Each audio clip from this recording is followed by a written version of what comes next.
Bonjour à tous, je suis le pasteur Daniel Ebondo. Et souvent mes amis m'appellent les champions. Pourquoi? C'est par rapport au livre que j'ai publié il n'y a pas longtemps. Le livre est intitulé « Réveille les champions qui dort en toi ». Et je suis membre des ministères Génération Joël. Je suis au secteur Bel Air avec mon pasteur Michel Badi. Et j'ai connu la Génération Joël, c'est depuis 2010-2011 à Fungurume avec l'apôtre Josué Chibanda.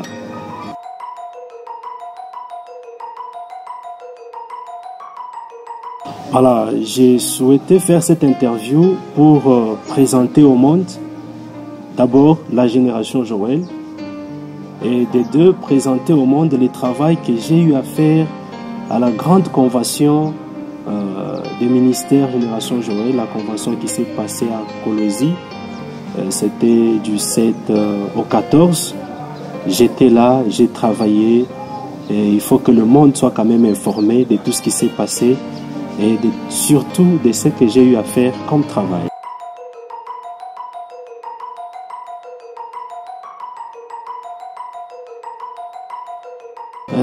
L'organisation, elle était vraiment très bonne. Là, j'ai lu quand même les initiatives du révérend Mandakou qui est le visionnaire. J'encourage les organisateurs. On a senti que chacun était dans son coin. Il y a ceux-là qui étaient spécialisés dans les voyages. Il y a ceux-là qui étaient spécialisés dans ceci ou de cela. Ça veut dire chacun s'est retrouvé au moins dans ce qu'il connaît mieux faire. Et voilà que la diffusion même des enseignements s'est passée au niveau international. Même l'impact, jusqu'à aujourd'hui nous vivons l'impact de cette grande organisation.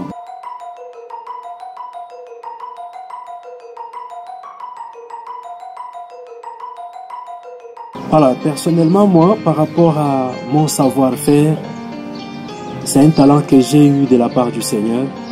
J'étais affecté à l'écriture, la presse écrite. Ça veut dire j'écrivais toutes les prédications du début à la fin. Et au-delà des prédications du début à la fin, il y a d'autres paroles que j'ai appelées paroles inspirées de chaque orateur. J'ai tout écrit.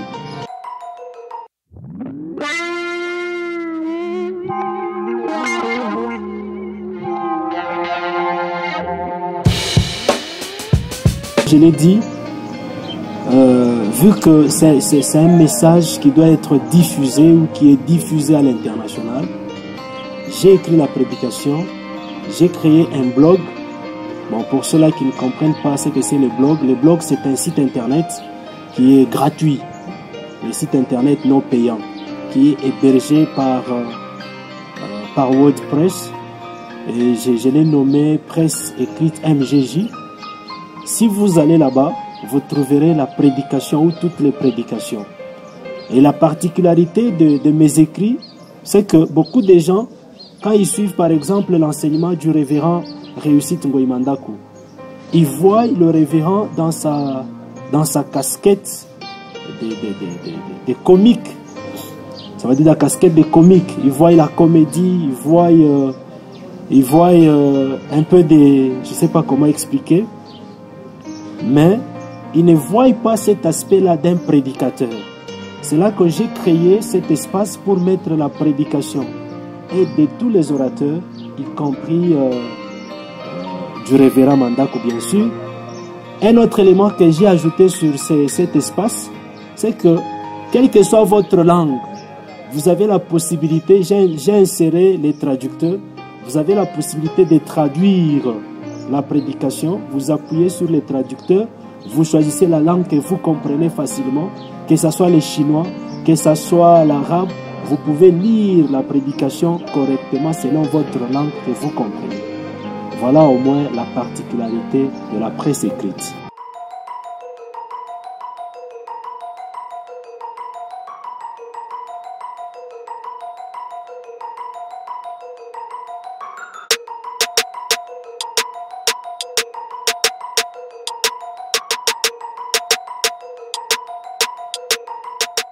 Voilà, merci. Les orateurs, on avait le premier orateur, c'était le révérend Réussite Ngoïmandakou. Le deuxième, le docteur José Muzingu. Le troisième, le prophète Joe Grace Monze. Le quatrième, le pasteur Michel Badi. Le cinquième, le pasteur Irène Mandakou.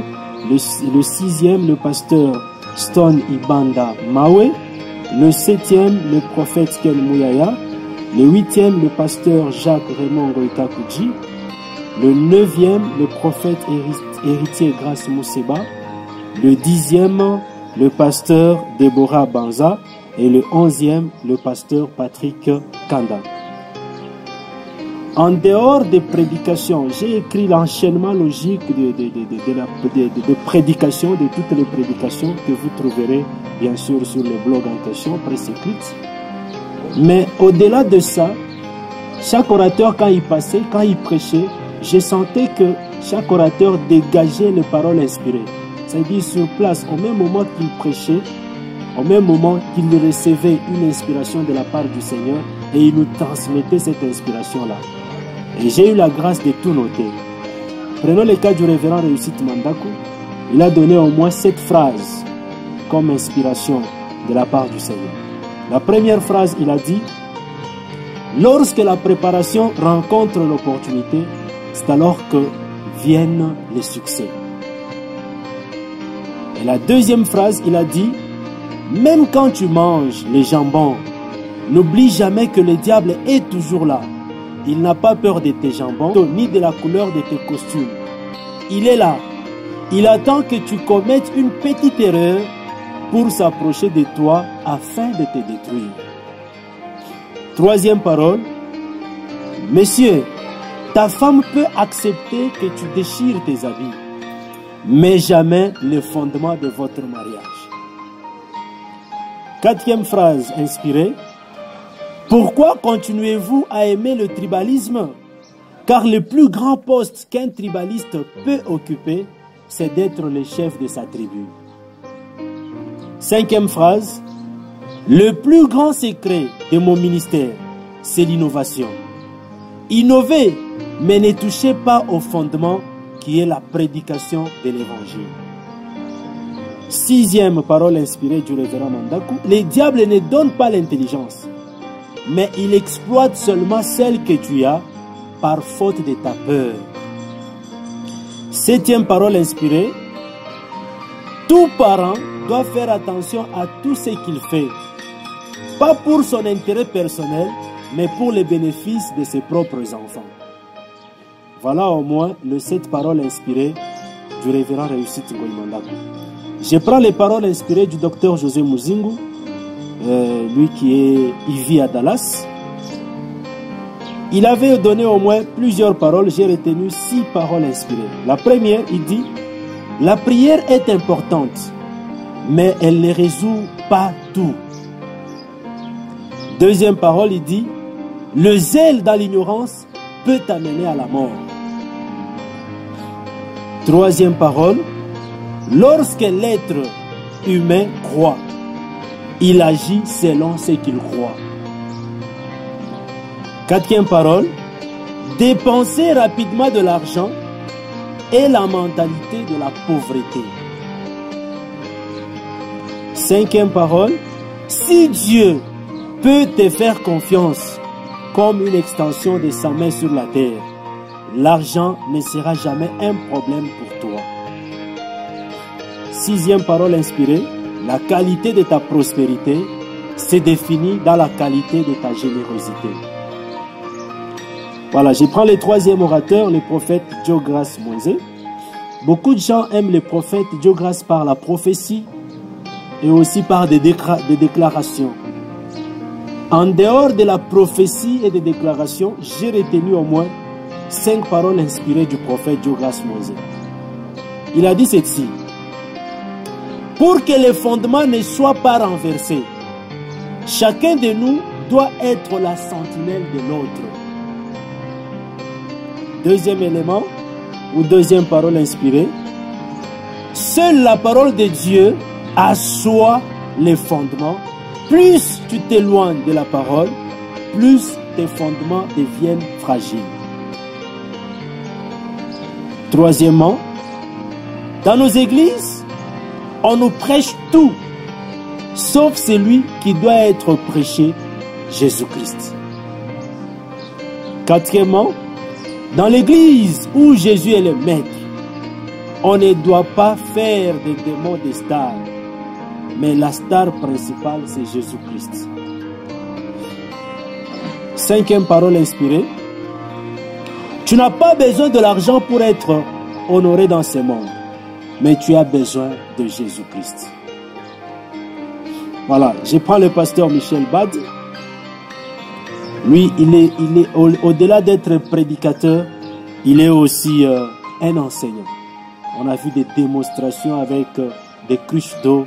Il expliquait comment est-ce que si Jésus-Christ est notre fondement, les bénéfices que nous pouvons avoir de Jésus et ce que Jésus-Christ peut aussi retirer de nous. Mais j'ai retenu 5 paroles inspirées de lui. La première parole, ne fais rien là où il n'y a pas l'intérêt de Dieu et de son royaume. Deuxième parole inspirée, Dieu ne travaille jamais avec les fouillards, mais avec ceux qui savent affronter. Il se cache derrière ce que tout le monde appelle l'échec. Troisième parole inspirée, l'endroit sur lequel tu as posé ton fondement déterminera ta détermination, ta gloire, soit encore ton échec. Quatrième parole inspirée, tout celui qui n'a pas d'ennemi, il est l'ennemi de lui-même, car la présence de nos ennemis est une mise en garde de savoir où mettre le pied et que tu vaux aussi quelque chose. Cinquième parole inspirée, les moments les plus difficiles de ta vie, c'est les moments où Dieu est tout proche de toi. Il voulait juste expliquer que pendant que tu es dans les moments les plus difficiles de ta vie, pendant que tu sens que tout le monde t'a déjà délaissé, pendant que tu sens que tout le monde t'a déjà abandonné, à ce moment-là, n'oublie jamais que c'est à ce moment-là que Dieu s'approche davantage de toi. Il est avec toi. Voilà, nous prenons Maman Irène Mandakou, elle aussi prédicatrice déterminée, qui prêche avec foi, et dans tout ce qu'il donne comme déclaration, si tu t'accroches vraiment, tu recevras ce dont tu as besoin, la guérison, les miracles, la délivrance. Et j'ai retenu au moins 5 paroles d'elle.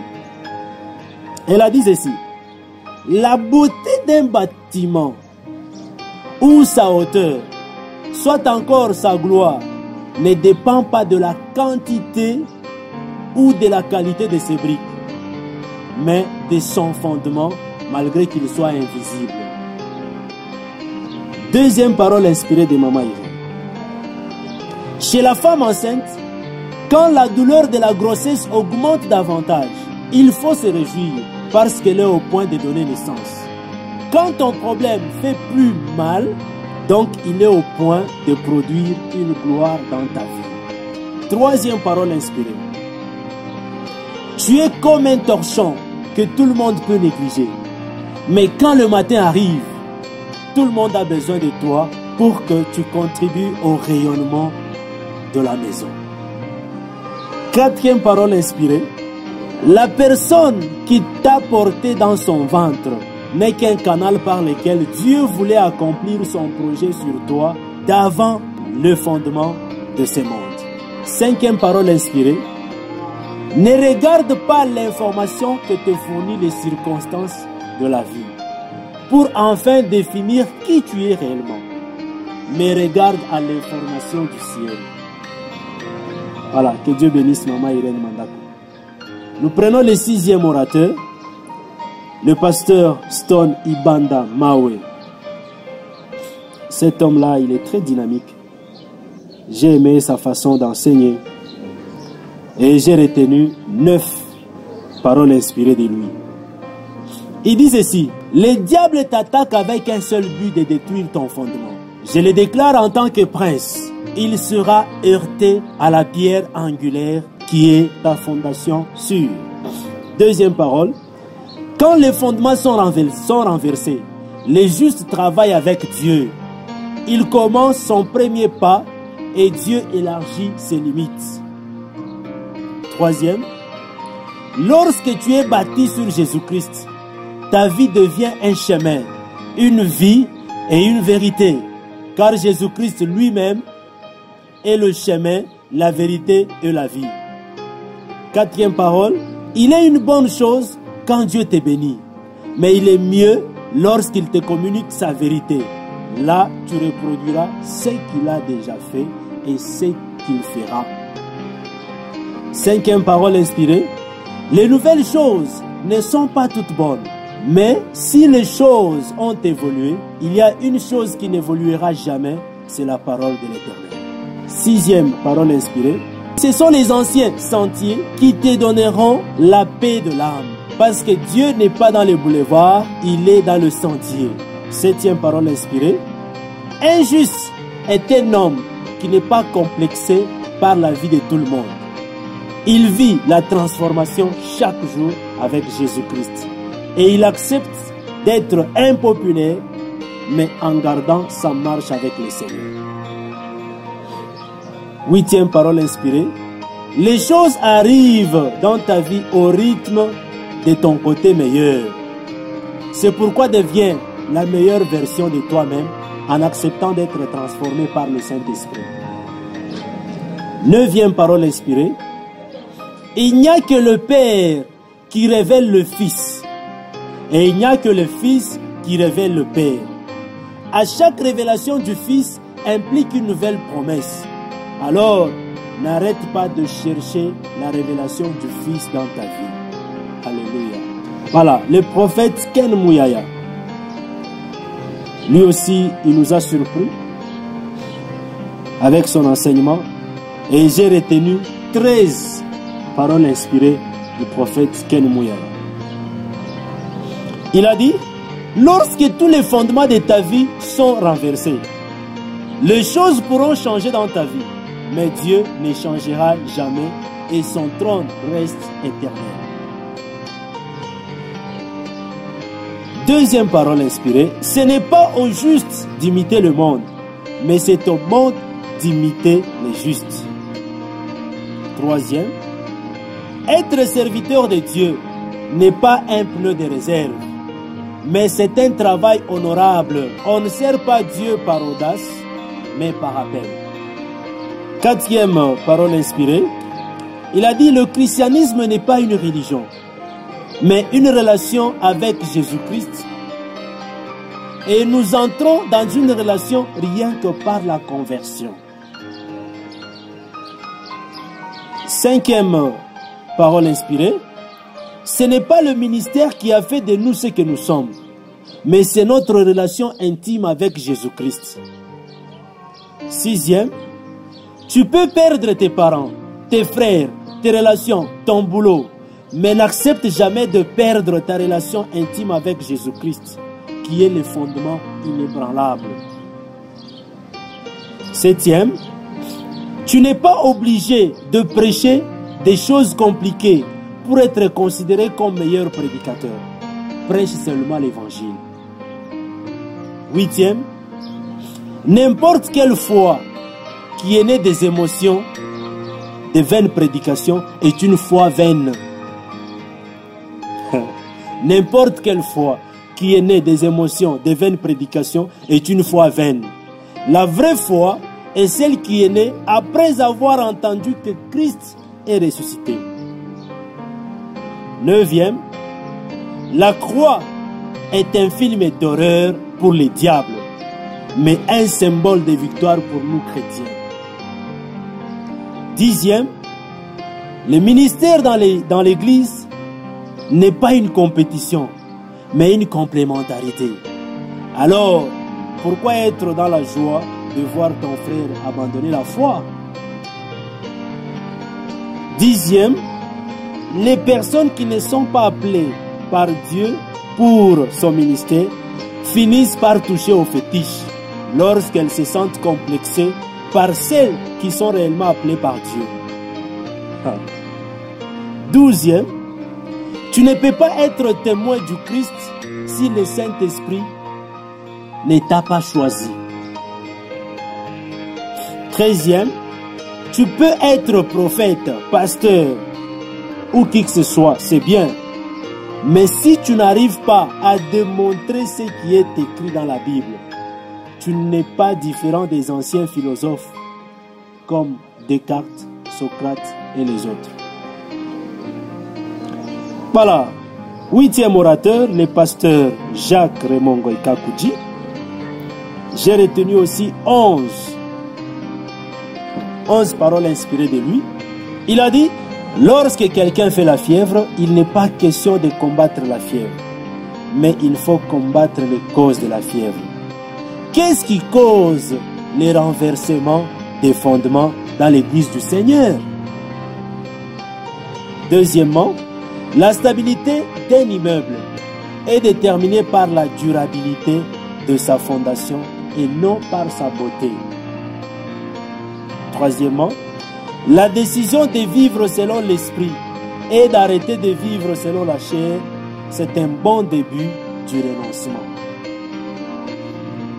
Quatrième, l'authenticité de ta foi est un élément indispensable pour la stabilité de ta foi en tant que chrétien. Cinquième, le grand changement ne commence jamais avec un grand groupe de gens, mais les grands changements commencent avec un petit groupe qui amènera la révolution par le changement mental.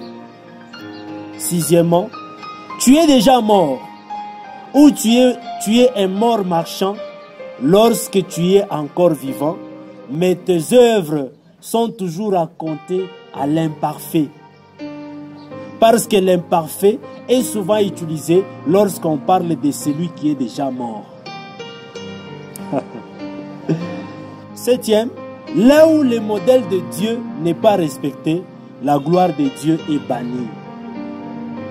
Huitième, si Dieu veut t'élever, même si tu ne parles pas, Dieu va utiliser quelqu'un d'autre pour parler de toi.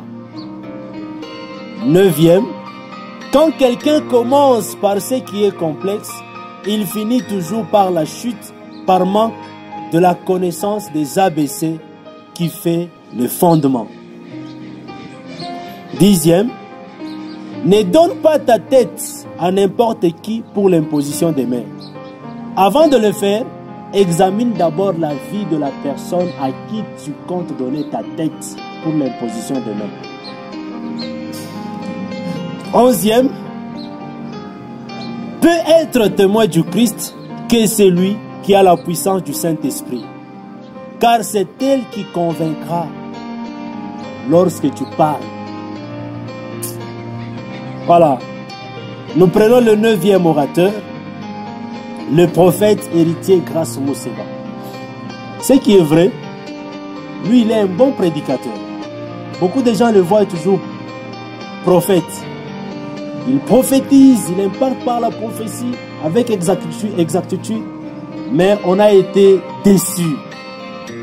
Déçus comment? Beaucoup de gens attendaient que le prophète héritier Grace Mousseba se mette à prophétiser, mais il a prêché. Regardez, j'ai retenu cette parole inspirée de lui. C'était en swahili, j'ai traduit en français. Si tu veux, tu peux interpréter cela en swahili. Tu comprendras au moins ce qu'il avait dit. Premièrement, il a dit, ne vis pas comme si tu étais déjà dans l'éternité. Parce que le nombre de tes jours sont comptés et personne ne restera sur la terre. Deuxième parole inspirée, le plus grand fondement que le diable a réussi à renverser, c'est l'amour. La preuve en est qu'il n'y a plus d'amour dans nos églises. Troisièmement, il dit, n'ose pas organiser une fête à laquelle tu souhaites inviter les pasteurs. C'est du gaspillage, parce qu'ils ne mangeront pas par peur d'être empoisonnés par manque de l'amour qui n'est plus. Quatrièmement, l'amour et le pardon sont des fondements indispensables pour la restauration de l'Église et de la famille. cinquièmement, les 9 fruits de la génération Joël doivent nous accompagner parce que nous sommes une génération de l'esprit. Sixièmement, un don, un ministère de Dieu sans l'amour est un don vain. Septièmement, l'onction que tu ne respecteras jamais ne te bénira jamais. Et si tu la reçois, elle sera une malédiction au lieu d'être une bénédiction pour toi. Merci prophète. 10e orateur, c'était le pasteur Deborah Banza.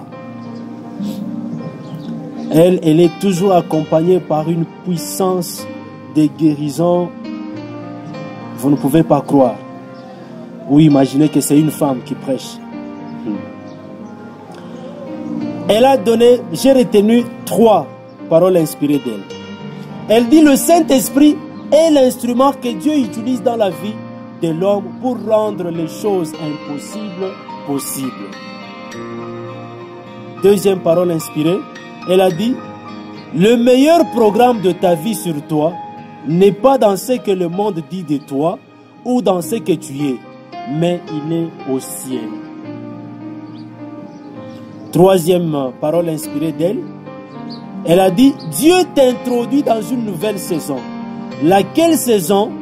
De réfléchir ou de penser à une chose et la chose arrive sans tarder. Pour elle, elle dit: il suffit seulement que tu penses à une chose et la chose arrive directement. Que Dieu bénisse Maman Deborah Banza. Voilà. 11e orateur, le pasteur Patrick Kanda.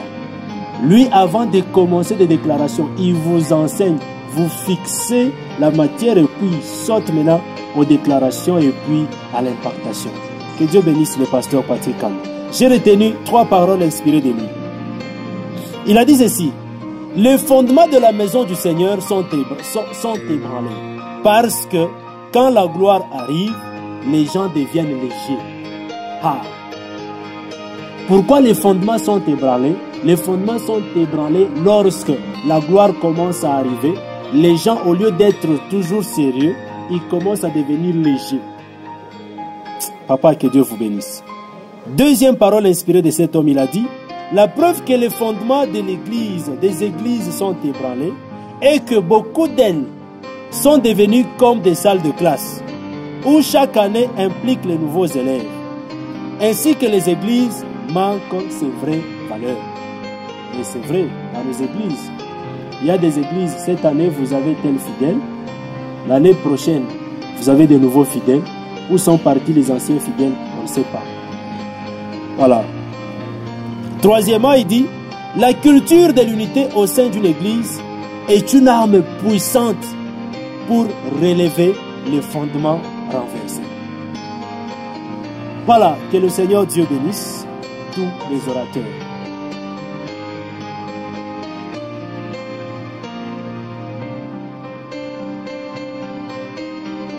Voilà, les plus grands conseils que je donnerai aux participants de la grande convention internationale de ministère Génération Joël, c'est de commencer la préparation dès maintenant.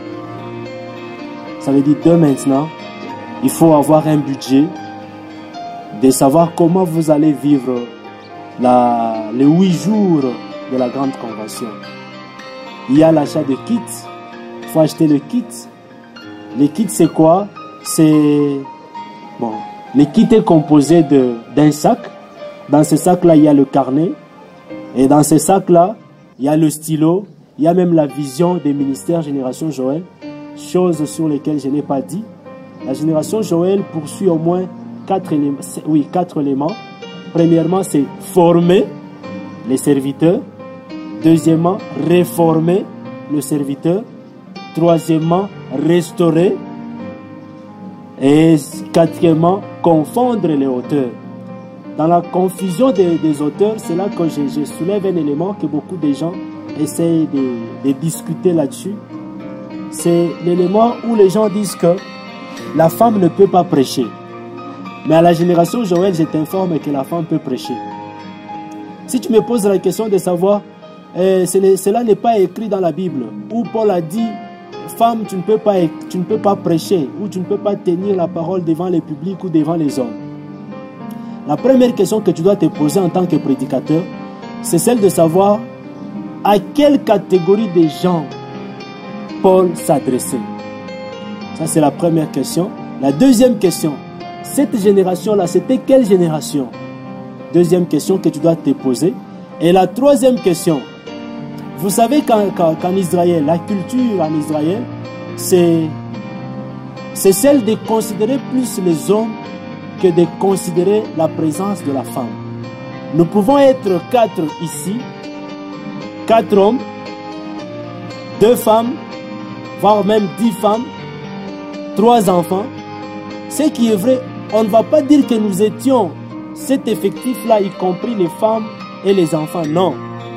En Israël, chez les Juifs, on ne considère pas, quand vous comptez rien que les hommes. C'est-à-dire, on va dire que nous étions seulement 4. Pour dire que la culture juive, la femme n'est pas comptée. Lisez la Bible. On dit toujours sans compter les femmes et les enfants. Déjà, je t'ai dit, toi, pour te mettre en confusion. Jésus-Christ avait 12 disciples. C'était les hommes. Mais au-delà, en dehors des hommes, Jésus-Christ avait aussi les disciples femmes. Entre autres, Marie de Magdala, elle faisait partie des disciples de Jésus-Christ. Parce que selon la culture juive, on ne pouvait pas compter les femmes, on ne pouvait que compter les hommes. Et je te rassure encore une fois que lorsqu'ils étaient renfermés dans la chambre haute, quand ils étaient en prière, retenez que même les femmes étaient en prière avec les hommes, les disciples. Et quand le Saint-Esprit est descendu, le Saint-Esprit n'a pas choisi seulement les hommes. Le Saint-Esprit a touché tout celui qui était là. Et pour te rassurer encore, va lire Joël chapitre 2, verset 28, qui est la vision même de la génération Joël. On dit le Saint-Esprit descendra sur toute chair. Sur toute chair. Sur toute chair. Pour dire que chez nous, à la génération Joël, dès que tu viens, le Saint-Esprit ne va pas te choisir. Ou ne va pas choisir ta vie ou ton ancienne vie ou tes origines. Le Saint-Esprit va t'impacter. Tu vas exploiter ton ministère. Si tu es prédicatrice, on ne va pas bloquer ce ministère-là. Par contre, à la génération Joël, on va même t'orienter à bien prêcher plus que les hommes. C'est pourquoi on a des femmes comme Maman Irène.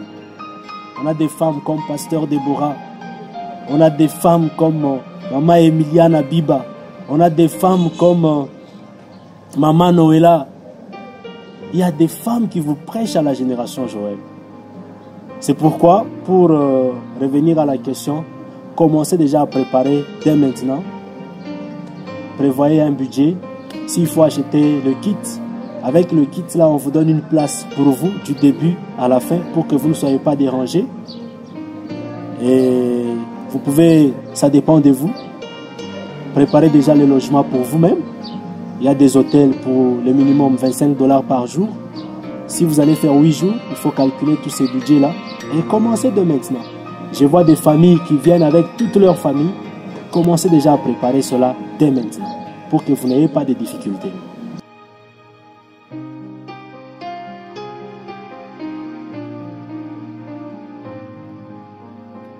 Voilà, les difficultés sont vraiment nombreuses. La première des choses, comme je l'ai dit, vous devez vous préparer dès maintenant. Si vous sentez qu'il faut aller être logé à Umoja, je vous conseille en avance. Vous sentez que vous n'avez pas l'argent de logement, vous voulez aller être logé à Umoja. En avant, je vous dis que Umoja appartient aux humbles. Seuls les humbles peuvent accepter d'être logés à Umoja. Pourquoi? Parce que il y a plusieurs catégories, plusieurs personnes. Il y a les riches qui sont à Umoja, il y a les pauvres qui sont à Umoja, il y a les intellectuels, il y a les non-intellectuels, il y a aussi ceux-là qui sont impolis de naissance, permettez-moi de vous dire, il y a aussi ceux-là qui sont bien éduqués. Ça veut dire nous tous, nous nous retrouvons à Umoja et il faut gérer tous ces esprits-là. Il faut gérer toute catégorie de personnes pour dire que ce n'est pas facile. Il faut s'accepter. Et vous sentez que vous avez quelques miettes d'orgueil en vous. Vous cherchez le brisement. Je vous conseille de venir à Umoja. Là, vous allez bien vivre les brisements.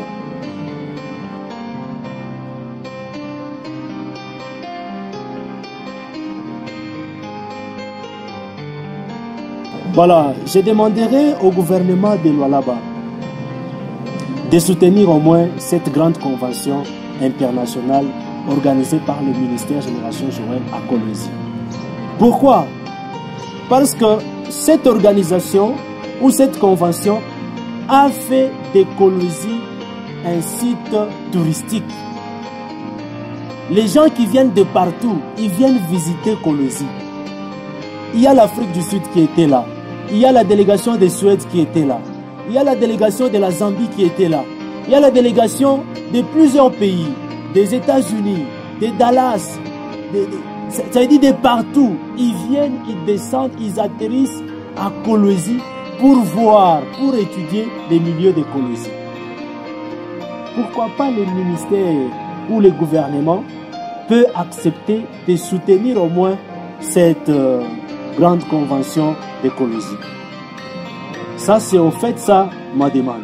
Que les ministères soutiennent au moins cette grande convention de Kolwezi. Parce que à cause ou grâce à cette convention, Kolwezi est devenu comme un site touristique. Vous verrez le lundi, après la convention, les gens sont en train de visiter plusieurs sites. Ils visitent les hôtels, ils visitent différents endroits. Ils circulent en ville, malgré que la ville de Kolwezi n'a que 2 avenues seulement. Voilà au moins ce que je pouvais demander au gouvernement de Lualaba.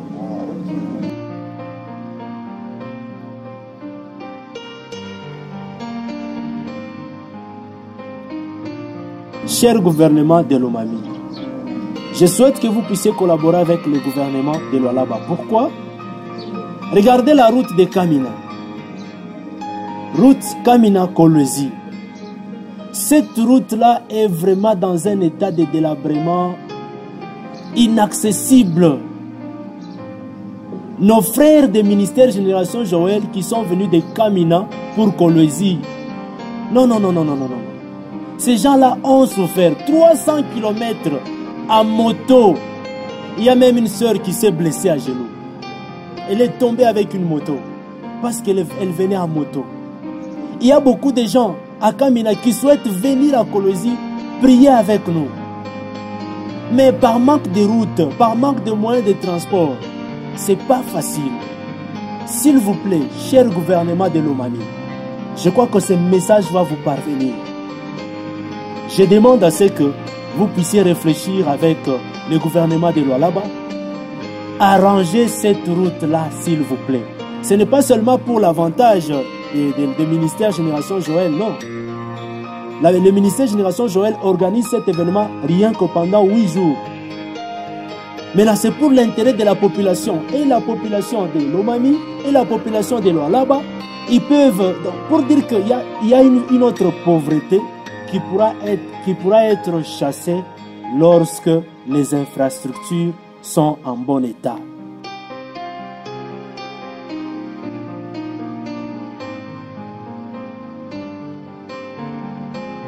Voilà, et bon, là je m'adresse directement aux organisateurs des transports à la Génération Joël. L'agence des transports que nous avons pris, cette agence-là, elle est bonne, je l'apprécie, mais leur bus, c'est un problème. En allant de Lubumbashi à Kolwezi, le bus est sorti à Lubumbashi à 9h30. Mais nous sommes arrivés à Kolwezi à 16h30. Essayons de calculer combien de temps. 9h30, 10h30, 11h30, 12h30, 13h, 14h, 15h30, 16h30. Pratiquement 7 heures du temps en route. Or, le minimum avec les autres bus, le maximum c'est 4 heures. Le minimum 3 heures. Mais un bus qui nous amène 7 heures du temps en route. S'il vous plaît, prière changer d'agence de transport.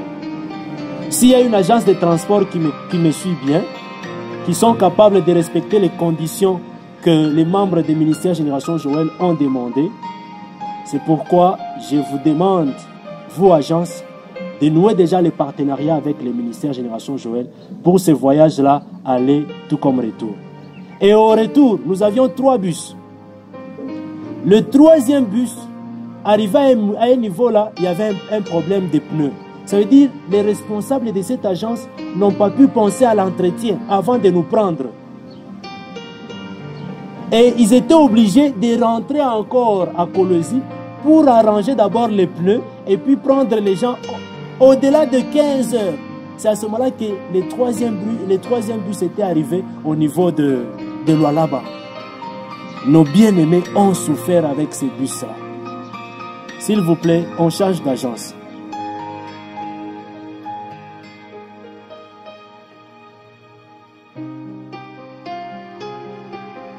Chers responsables des générations Joël, le révérend Mandakou, notre visionnaire, il aime nous voir toujours unis ensemble. C'est la raison pour laquelle il organise cette grande convention chaque année, qui est aussi une occasion pour la génération Joël de fêter l'anniversaire de sa création. Ma question est celle-ci. Dieu, aujourd'hui, il est en train de garder le révérend Mandakou. Aujourd'hui, avec le visionnaire, le révérend Réussite Ngoï Mandakou, nous sommes unis, nous sommes ensemble. La question que je vous pose, que je nous pose nous tous, membres de la génération Joël, quand le révérend Réussite Mandakou ne sera plus là, parce que la mort est une évidence, même si Dieu l'ait gardé pendant 120 ans, un jour, le révérend Réussite Mandakou ne sera plus là. Que serait le ministère Génération Joël? Serions-nous encore unis ou serions-nous divisés? Ça, c'est la question que je pose aux responsables du ministère Génération Joël.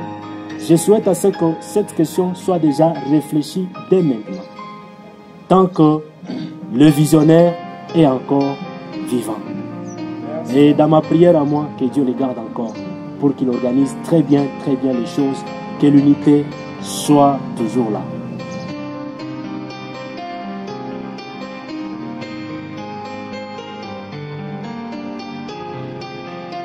Voilà, envisagez-vous d'être responsable d'une église au ministère Génération Joël ou d'un secteur? Chez nous, à la Génération Joël, on appelle ça secteur. Bon, ce qui est vrai, j'envisage, mais ce n'est pas un projet d'aujourd'hui, c'est un projet à long terme. Il y a quelque chose que je demande au Seigneur. Déjà, s'il y a un élément qui me fait mal, c'est quand je vois mes pasteurs des ministères Génération Joël qui sont encore locataires, quand ils se mettent à demander le loyer aux fidèles. Non, s'il vous plaît, nous payons le loyer à telle date. Et voilà, nous sommes en retard. S'il vous plaît, est-ce que vous pouvez donner, quelque chose qu'on contribue au loyer? Ça, moi, je trouve que si Dieu veut réellement, moi, je le veux bien. Mais je ne peux pas y aller sans que, tant que moi-même, d'abord, je suis locataire. Si Dieu me soutenait financièrement, il me donnait une maison, une parcelle, je vais commencer. Je vais commencer avec une force, une grande force, parce que j'ai déjà de très bonnes bases de plusieurs responsables des générations Joël, en commençant par les visionnaires, le pasteur Michel, le pasteur Raymond Goïka Koudji, l'apôtre Josué Chibanda. Voilà, j'ai déjà de très bonnes bases. Je suis déjà pasteur, pas parce que je suis un pasteur, non. Parce que j'ai fait des formations, je suis théologien dans l'option christocentrique. Voilà, merci beaucoup.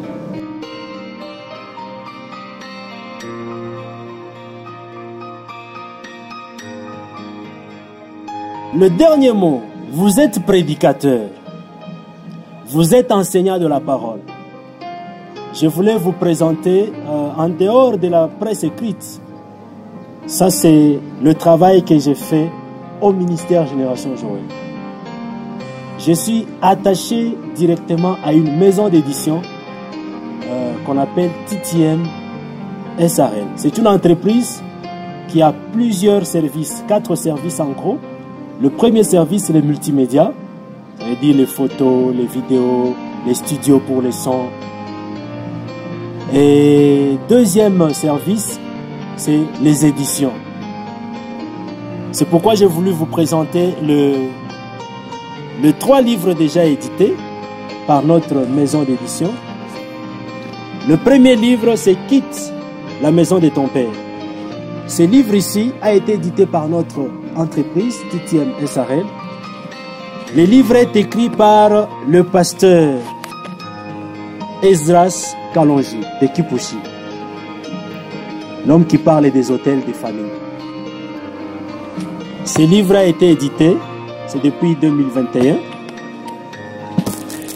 Le deuxième livre, c'est le livre du pasteur, écrit par le pasteur Michel Badi, La vie chrétienne et la marche dans le désert. Écrit par le pasteur Michel Badi, édité par notre maison d'édition depuis 2019. Et actuellement, le livre qui a la une, c'est le livre du pasteur Jacques Raymond Goïkakuchi. Le livre est intitulé La gloire est là. Il y a même l'organisation du vernissage qui a été faite le 31 juillet. Je vous dis que ce livre ici a été vendu lors de la vente aux enchères. Le premier livre a été vendu ou acheté même à $4 200. Ça vous surprend. Le deuxième à $4 000. Et actuellement, si vous voulez acheter ce livre, il est à moins cher, $15. Vous pouvez me contacter, vous pouvez l'acheter. Si vous êtes à Lubumbashi, il y a le point de vente à l'église NCD, sur l'avenue Chef Katanga au centre-ville. Vous pouvez aller vous en procurer. $15 seulement. Et je vous fais un solde. Vous achetez 2 livres, au lieu de $30, vous pouvez l'acheter à $25. Vous en avez besoin, vous pouvez me contacter. J'ai parlé de notre maison d'édition. Je vous dis, il est grand temps pour vous de vous faire éditer par notre maison TTM SARL. Parce que nous ne nous limitons pas à éditer le livre au niveau national, nous le faisons au niveau même international. Déjà aujourd'hui, tous les livres ici, vous pouvez les trouver sur tous les sites, les grands sites, les éditions internationales. Entre autres, les éditions universitaires européennes, les éditions La Croix du Salut. Essayez de saisir juste les noms du pasteur Raymond Goïkakuchi, du pasteur Michel, du pasteur Esdras. Vous verrez leurs livres qui sont vendus à l'international. N'hésitez pas de nous contacter. Vous savez, beaucoup de gens négligent les livres. Beaucoup de gens aiment les vidéos, aiment publier des photos. Je vais vous donner une histoire réelle qui m'a été racontée par maman Christine Ngalou. C'est une maman bien. Elle fait partie aussi de mes partenaires. Elle a aussi sa maison de production, IGL. Cette maman me dit qu'il y a un pasteur qui a été invité aux États-Unis. Le pasteur a prêché. Il a imparté les gens. Maintenant, par après, quand il a fini, on l'a invité au bureau. On l'a donné une place au bureau là où il devrait se reposer un peu. Lorsqu'il s'est reposé, du coup, quand le culte est arrivé à la fin, les membres de l'église sont arrivés à la porte, un engouement total, pour demander une chose au pasteur. Pasteur, donnez-nous votre livre. Vendez-nous votre livre sur tout ce que vous venez de prêcher.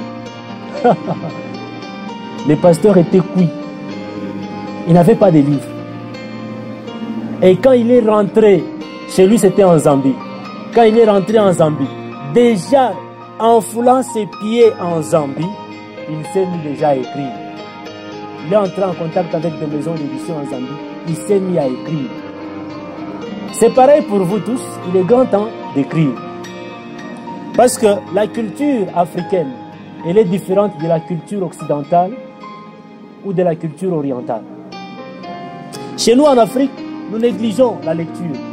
Nous négligeons aussi l'écriture. Nous négligeons ça. Mais ce n'est pas le cas en dehors du pays. Ce n'est pas le cas en dehors de l'Afrique. Toi qui te dis non, non, moi je suis appelé à aller dans des nations. C'est bien. Tu vas aller dans des nations avec quoi? Viens à l'entreprise TTM. Viens produire tes livres. C'est à moins cher. Produis tes livres. Quand tu voyages, tu peux avoir 5-10 livres dans ton sac. Même 50 selon tes moyens. Tu voyages avec. Tu prêches, tu finis de prêcher, tu exposes les livres. Et vous les Congolais, vous aimez qu'un étranger vienne de l'extérieur pour vous vendre son livre. Là, vous achetez rapidement, même si c'est 25 $. Pourquoi ne pas acheter ces livres? Rien que 15 $. Voilà, je crois que j'ai assez parlé. Que Dieu vous bénisse, vous qui nous avez suivis. Partout que vous verrez ce message, n'hésitez pas de les partager. Et je remercie la presse TTM, SRL. Je remercie mes bien-aimés qui m'ont soutenu pendant la presse écrite, avec qui nous avons travaillé. Et Papa Hervé Maloba, et le pasteur Blondie, le shérif, qui était à la presse vidéo. Voilà. Et je remercie David Kakala, qui a toujours été là pour TTM, et Joseph Moriti.